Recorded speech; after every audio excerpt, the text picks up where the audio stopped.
Welcome to Land Academy.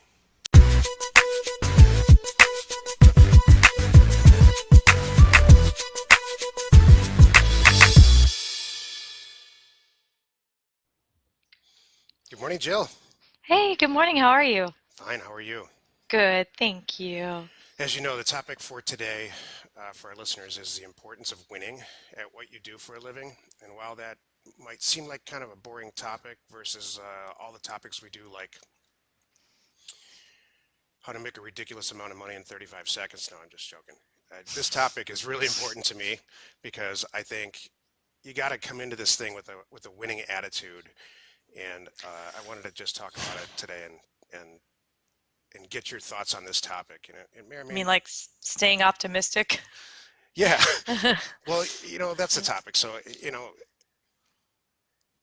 yes, let's start with that. Perfect. Actually, before we Okay. get into the topic, what I really wanted to do was as have you summarize where we are Where we right now. are. Yeah, what we're doing today, and because I think it's just as important for some of the people new in this business to kind of see what it's like after a few years of being successful, what can actually happen. So go ahead. Well, we're at our beach house. And we've turned our current location into a recording studio, and it's not set up for that at all, but we're making it work. So, I should interrupt you and say we're at our sort of beach house. We don't okay. actually pay the mortgage on it, but we're involved with some people that were involved in it, which actually That's ended up being a great real estate deal for us. true. Oh, yeah. We spend more and more time out here. The more we come, the harder it is to leave. Right. So, yes. And as you can see behind me, it's a gorgeous Redondo Beach, sunny day. It's in say high 60s, low 70s, which you and I just came from the desert. We weren't really prepared for. Right. So we kind of underpacked where warmth is concerned, but it's gorgeous. It's still beautiful bike weather, and we're going to be probably doing some pictures on our bikes later, Yeah. right? Be taking some stuff for this. I just went outside and thought to myself, I got to figure out how to do these things outside because, it's just perfect out. So maybe we can set one up later. Do a Hey, let's It, do a podcast from a bench at the beach. right. Sorry.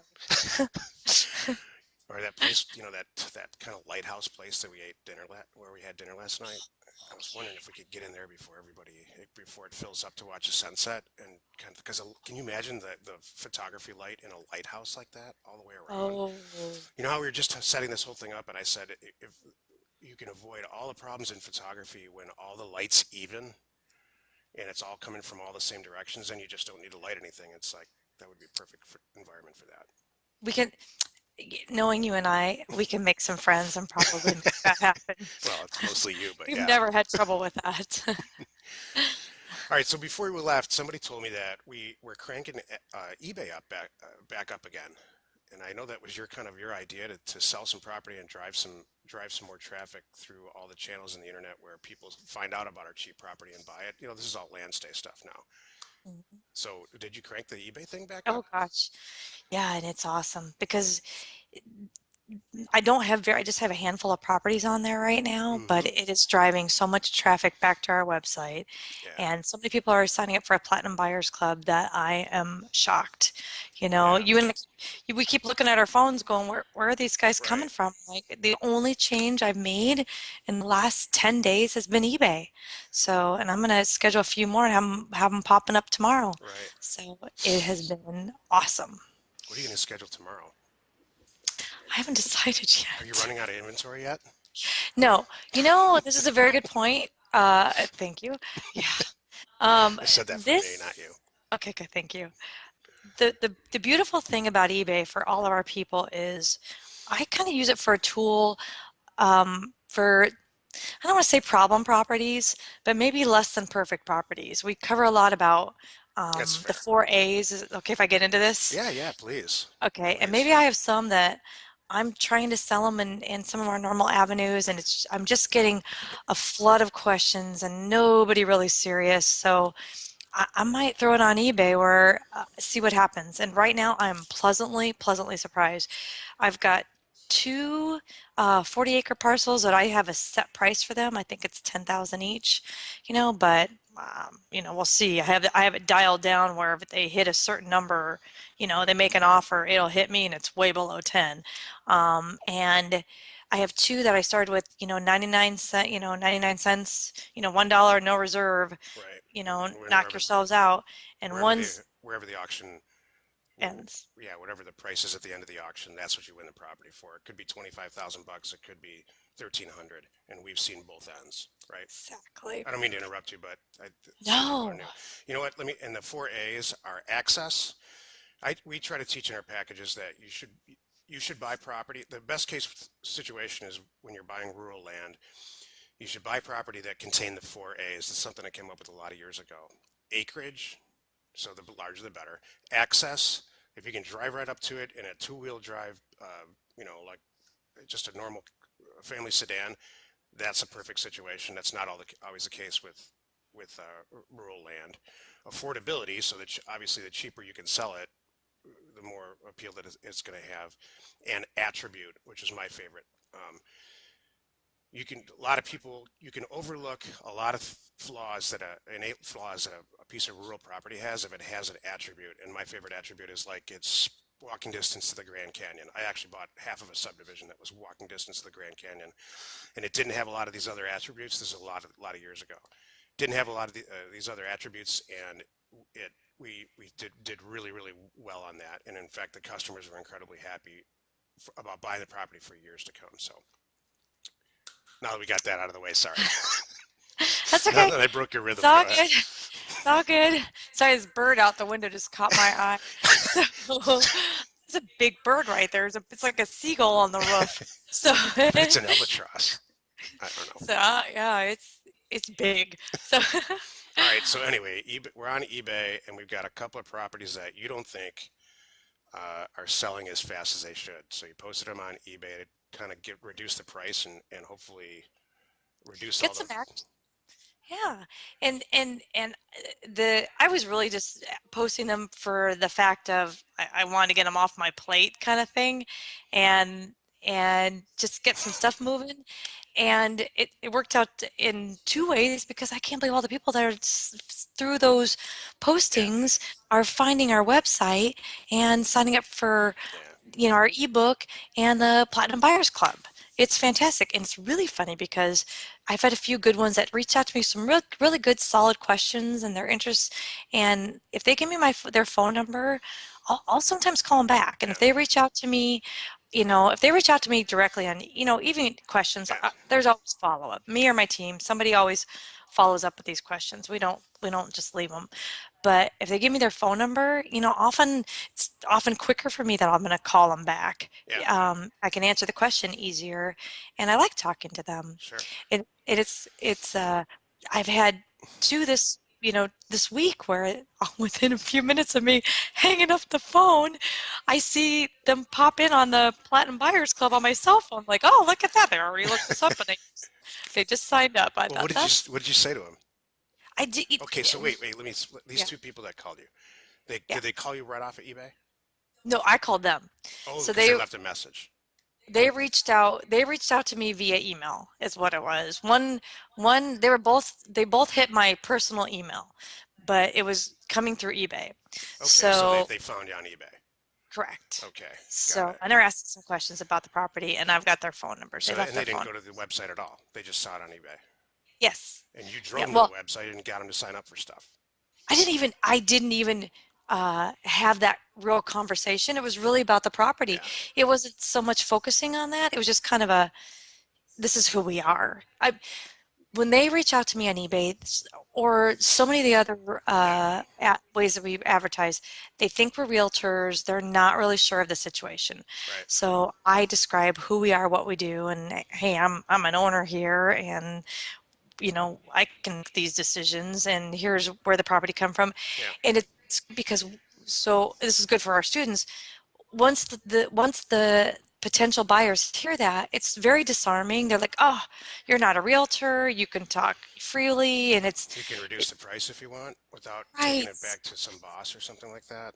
right. We can talk about Yeah. terms. That comes up all the time. And Yeah. so and then I say, here's who Landstay is. We are a wholesaler. This is what we do, and I buy them right and I sell them right. And yeah, it is this, price is legitimate. It's not per acre, it is for the whole parcel. Yeah, And then once, that's what's funny is I get them kind of excited, and next thing I know, they're on our website and that's then they're signing up for the Platinum Buyers Club. They want to know more and they want to be in a loop. that's what I mean by driving traffic Mm, to the website. right. You don't say, "Hey, go to our Go there. website." No. They bought into the fact that you're being straightforward about some property that we have, and they believe you. You're believable. I've heard you a million times on the phone with customers, and you're totally believable. So, you know, you drove traffic to the website. Well, That was the result of it. I don't want to say be believable that I'm not. I don't mean to give you a hard time. No, That okay. you're not. It's That good. term, though, that term, I am genuine, I am being honest, and I am being upfront, and I think that comes across. Yeah, So we're saying the I, same I thing. think we are saying the same thing, Yeah. so thank you. Got it, thanks. What was the topic? The topic was, well, let's bring it back to topic. So Okay. these the eBay thing, you know, eBay's always been a love-hate thing for us. I instated eBay in the early 2000s, and it comes up in the original $10,000 a month for life cash flow from land package a million times. eBay has always been and still is a fantastic way to double your money. So you buy a property for $1,000, there's a darn good chance you're going to sell it for 2,000 to 2,500 after the doc prep fee and all that stuff. Hmm. And so, we don't use it on every property anymore, but there was a time where that's the only place that we sold it. So to wrap kind of eBay up, it's coming back. The real estate market's really really strong again, and for whatever reason, buyers are accepting eBay as a great sales or purchase outlet for them once again. And I Yep. personally love it because they win the auction, they pay, they sometimes they don't even call, right? I mean, Oh, they just send you the information, the deed information, and it's easier. So talk about winning. I mean, uh-huh. let's bring it back to the topic of the podcast. It's so important to get up in the morning, I think, and feel like you're just winning at what you do. And the reason I brought this topic up is because we're getting so many inquiries from new students now, and some of them are younger people, and they just seem so. What's driving them to contact me, some of the younger ones anyway, is the Land Academy people, not the Land State people, is that they don't feel like they're winning. They feel like they're in a dead end situation. Whatever job that they have, they're not getting up in the morning and getting pumped up and, you know, Right. going into It's work or whatever they're doing. They're not winning. right. I feel like we win all the time. I mean, do you feel like you're winning? Of course. Well, I think a lot of it is our lifestyle. I think it's painful. I've worked. Our You lifestyle is painful. know, no, no, lifestyle's not painful. Our lifestyle is wonderful. That lifestyle is painful. Having to do, back in the day, we both worked in offices, we both Yeah, worked for other people. I worked for American Airlines for years. yeah, Talk about a big company. Back then, I had over 100,000 employees. I was just a number. I knew that. And it really was, there literally was a time card I had to punch. yeah. And that can be painful and you don't feel like you're winning.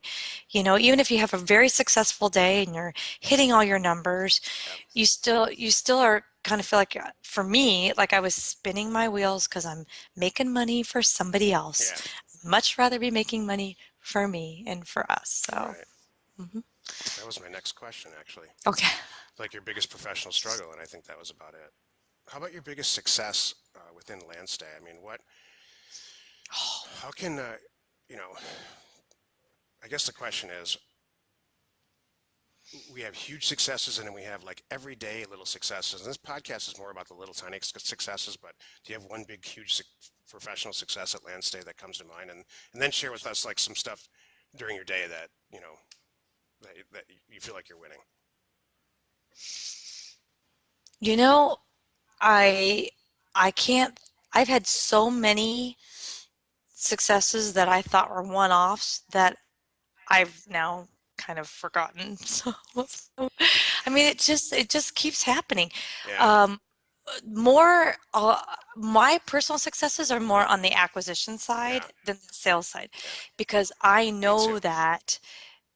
getting that prime property with all four A's Right. that I just got for a song, and the people who sold it for me are just so happy and relieved that they got what they got out of it. Often our numbers match. They don't know Yeah. they just want to get rid of it, and when I'm coming with a fair offer, they're happy with that.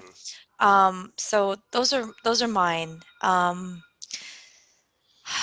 I apologize. I can't think of one right No, now off the top of my head, it's okay because but there's so many. I mean, there what are. was the last property that you bought? Do you remember?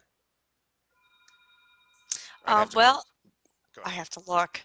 My acquisitions uh, Do you have one in the system that? pile. Do you have the one in the system that you're really excited about? Yeah. Um, I'm drawing a blank right now. I That's okay. apologize. This must Well, be the that's all right beach because we're at the air. beach. It's the beach sand air. I'm drawing a blank. You have to help me. I What? have one. Do you have one in mind that you want to talk Yeah, about? yeah. Okay, then It, give me. it just hit the system and um, I, because of the attribute piece. We talk about the four A's again. But the attribute that this property has is it's in Mojave County, Arizona, which is one of my favorite places.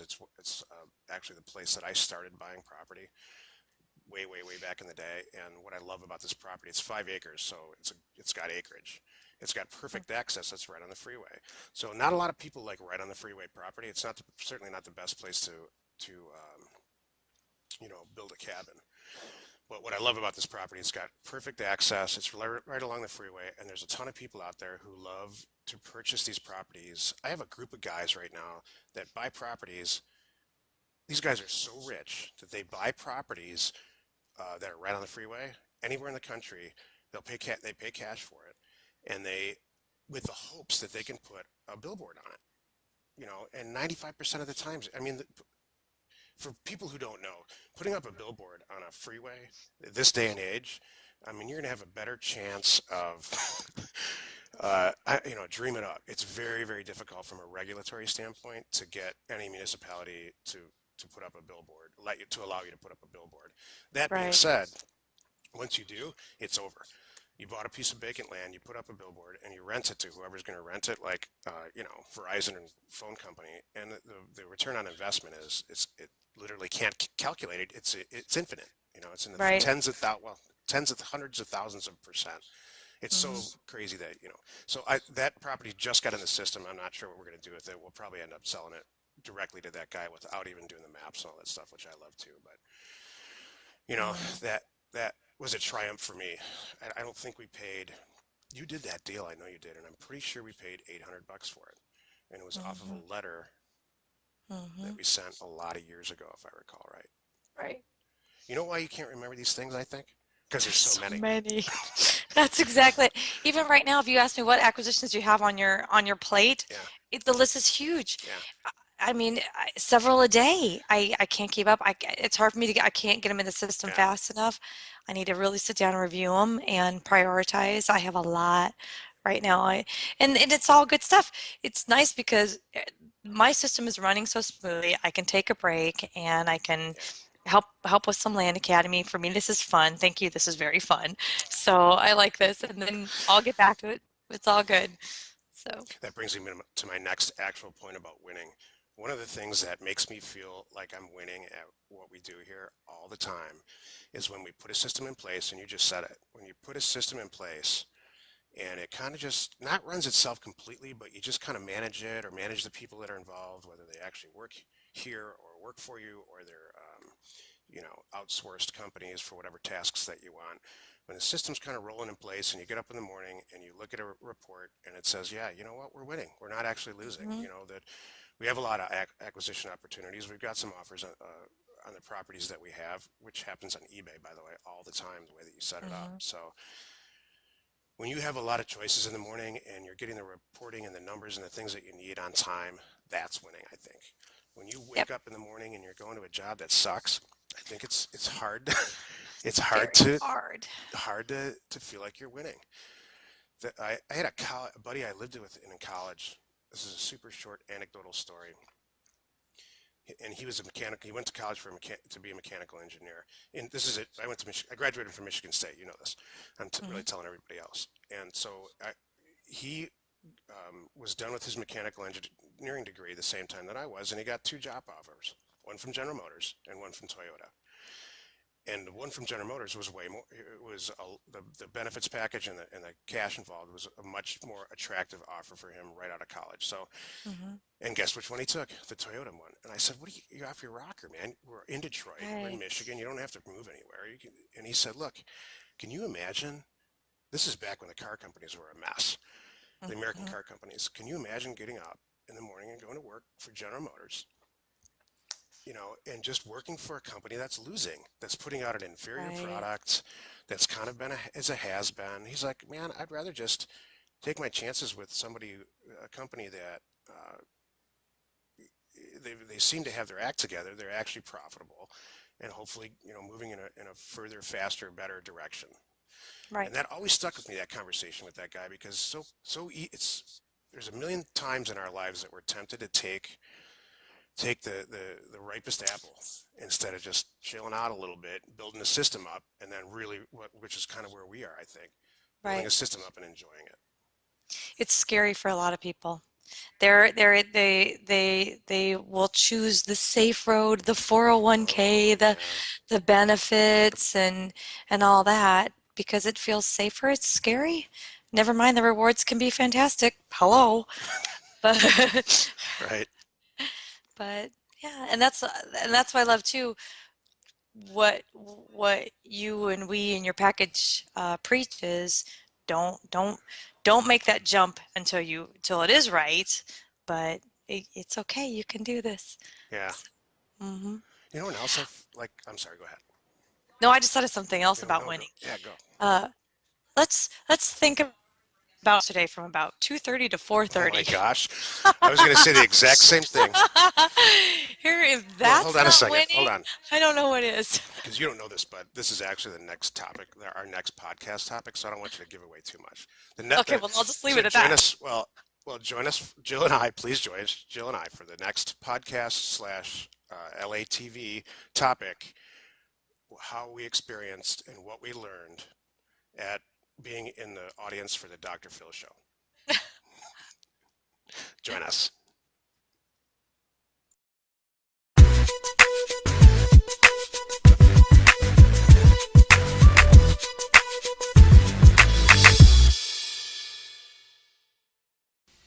Go on, get out there, win, do some winning.